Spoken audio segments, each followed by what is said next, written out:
भाई साहब के मतानुसार भारतीयों का भविष्य काल तभी उज्जवल हो सकता है जब वे भूतकाल में उलझे रहें। गांधी का सावरकर से और नेहरू का पटेल से सुपरहिट मुकाबला कराते रहने से ही देश गरीबी और बेरोजगारी से सुपरहिट मुकाबला कर पाएगा। भाई साहब दुनिया की हर समस्या के लिए नेहरू को जिम्मेदार मानते हैं। व्यंग रचना का शीर्षक है धर्म संकट में भाई साहब। कभी कार सेवक रहे भाई साहब, पिछले 7 साल से सरकार सेवक हो गए। मोदी सरकार से छोटा सा सवाल पूछने पर भी बचाव में यूं उतरते हैं गोया बाढ़ ग्रस्तों के लिए एनडीआरएफ भी क्या उतरती होगी। भाई साहब का दावा है कि मोदी सरकार शाश्वत है और तब भी बची रहेगी जब सृष्टि नष्ट हो जाएगी। भाई साहब के मतानुसार भारतीयों का भविष्य काल तभी उज्जवल हो सकता है जब वे भूतकाल में उलझे रहें। गांधी का सावरकर से और नेहरू का पटेल से सुपरहिट मुकाबला कराते रहने से ही देश गरीबी और बेरोजगारी से सुपरहिट मुकाबला कर पाएगा।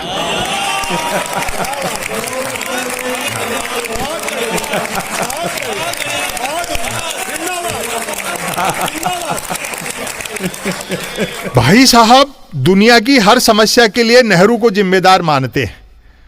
उनके अनुसार सिंधु घाटी सभ्यता को उजाड़ने के पीछे भी नेहरू ही का षड्यंत्र था।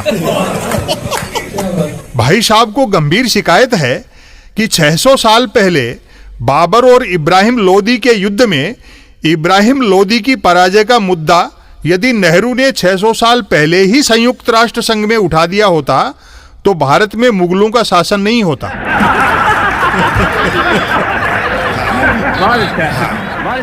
भाई साहब का दृढ़ मत है कि मिथक संविधान से ऊपर हैं। धरती शेषनाग के फन पर टिकी हुई है और शेषनाग के फन हिलाने से ही भूकंप आता है। मतदाताओं को भ्रम है कि देश को कोई सरकार वरकार चलाती है। असल में देश को 33 कोटि देवी देवता चलाते हैं। भाई साहब के अनुसार भारत में बरसात पहले भी देवराज इंद्र कराता था और आगे भी देवराज इंद्र ही कराएगा। भारत की सीमाओं से बाहर बरसात कौन कराता है, भाई साहब को इसकी कोई जानकारी नहीं है। भाई साहब उर्दू से चिढ़ते हैं और तत्सम हिंदी का प्रयोग करते हैं। जैसे बचपन को बाल्यावस्था और दीवार को प्राचीर बोलते हैं।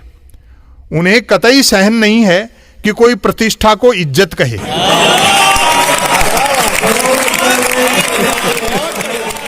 जहां तक शिक्षा दीक्षा का सवाल है, भाई साहब दीक्षा के आगे शिक्षा को तुच्छ मानते हैं। अपनी 5वीं कक्षा तक बेमुश्किल हुई पढ़ाई को वे प्रभु श्री राम के वनवास के समकक्ष ठहराते हैं, क्योंकि 5 कक्षाएं पास करने में भाई साहब को भी 14 साल लगे थे।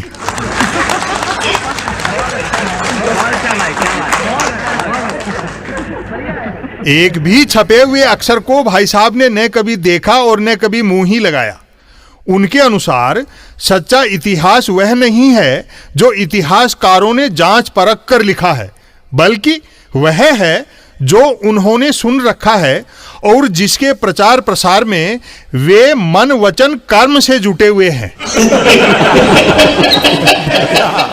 जब तक खुद की आर्थिक स्थिति अच्छी थी, भाई साहब चीजों की बढ़ती कीमतों के लिए उन्हें दोषी मानते थे जिन्होंने वे चीजें बनाई थी। बांस ही नहीं होता तो बांसुरी क्यों बजती। पर इन दिनों भाई साहब आर्थिक संकट और धर्म संकट दोनों में फंस गए हैं। मारे महंगाई और बेरोजगारी के भाई साहब की दशा उस व्यक्ति जैसी हो गई है जो अपने ही फेंके केले के छिलके पर फिसलकर गिर गया हो।